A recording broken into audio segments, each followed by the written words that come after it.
بعد استهداف مدرسة تعال هذا بس تعال ايه باقي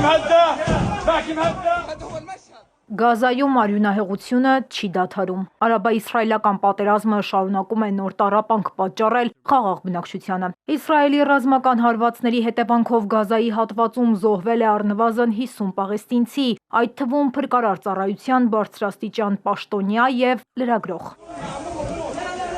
Զոհերի ու վիրավորների մեջ մեծ թիվ են կազմում կանայք ու երեխաները։ Իսրայելի զինուժի թիրախում փախստականների ճամբարի վերածված Գազայի դպրոցն էր, որի տեղում այժմ մոխրակույտ է։ Ավիահարվածներից հետո հրդեհ է բռնկվել։ Կադրերում երևում է, թե ինչպես է մանկահասակ երեխան փորձում ինքնուրույն դուրս գալ կրակի ճիրաններից։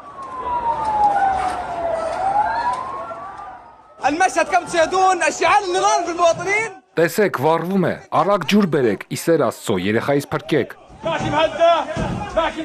هذا هو المشهد Ժողովուրդ արագացրեք, մարդիկ ողջ այրվում են։ في المواطنين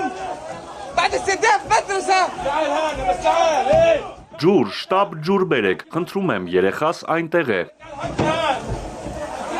اشعال النار في المواطنين داخل هذا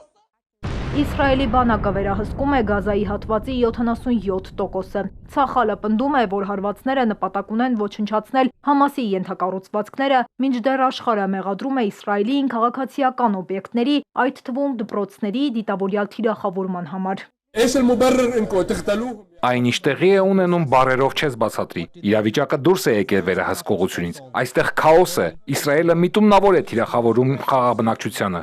انت بخير وان شاء الله حتعدي Դու լավ ես, սա կանցնի։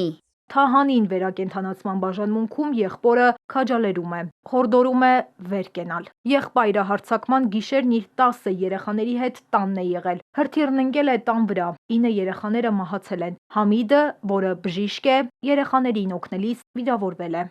كانت الدنيا دخنة كتير والقصف كان شديد كتير Ամեն ինչ ծխի ու կրակի մեջ էր։ Ռմբակոծություններն ինտենսիվ էին, ողջ մնալն ուղակի հրաշքի պես բան էր։ Միջազգային կազմակերպությունները դատապարտում են Իսրայելի հարվածները, նշելով, որ դրանք խախտում են հումանիտար իրավունքը։ ՄԱԿ-ի Պաղեստինի փախստականների օգնության ու աշխատակիցների գործակալությունը հայտնում է, որ 2 ամսվա ընթացքում Գազայի հատվածում սպանվել է ավելի քան 950 երեխա։